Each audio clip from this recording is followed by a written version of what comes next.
క్రీస్తునందున్న ప్రియులకు ప్రేమతో వందనాలు తెలియజేయుచున్నాను.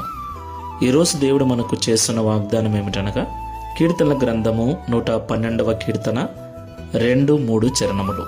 యథార్థవంతుల వంశపు వారు దీవింపబడుదురు, కలిమియు సంపదయు వాని ఇంట నుండును, వాని నీతి నిత్యము నిలుచును. ఆమేన్. నా ప్రేమైన సహోదరి సహోదరులారా, కలిమి కలిగి జీవించాలని, ఇంటి నిండా సంపదలతో తులతూగాలని ఎవరికి మాత్రం ఉండదు చెప్పండి.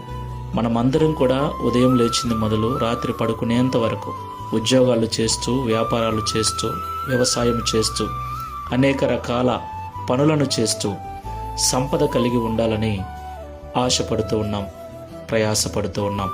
నా ప్రియులారా, మన కలిమి, మన సంపద మన యొక్క యథార్థత మీద ఆధారపడి ఉంటుందని దేవుడు ఈ ఉదయకాల సమయంలో మాట్లాడుతున్నాడు.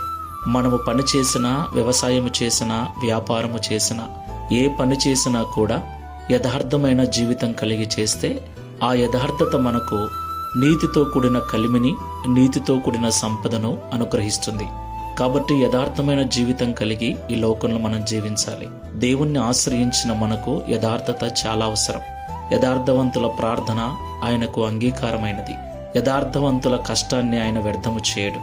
కాబట్టి అబద్ధాలను మానివేయండి, నటనా జీవితాన్ని మానుకొనండి, యథార్థమైన జీవితంతో జీవించండి, కష్టపడండి.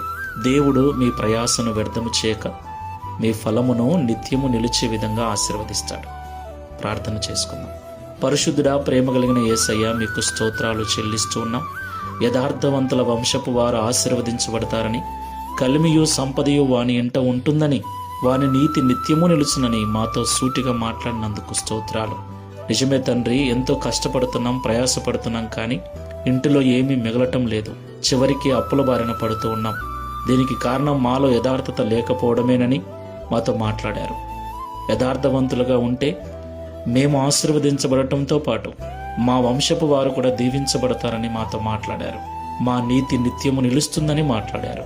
ప్రియ తండ్రి, ప్రార్థనలో ఏకీభిస్తున్న మేమందరము కూడా యథార్థమైన హృదయముతో ప్రయాసపడుటకు, యథార్థమైన హృదయముతో జీవించుటకు సహాయం చేయమని, తద్వారా ఈ దిన వాగ్దానమును మా అందరి జీవితంలో నెరవేర్చి మీ నామమును మహింపరచుకునమని యేసు నామములో ప్రార్థిస్తున్నాము తండ్రి. ఆమేన్. Praise the Lord. God bless you.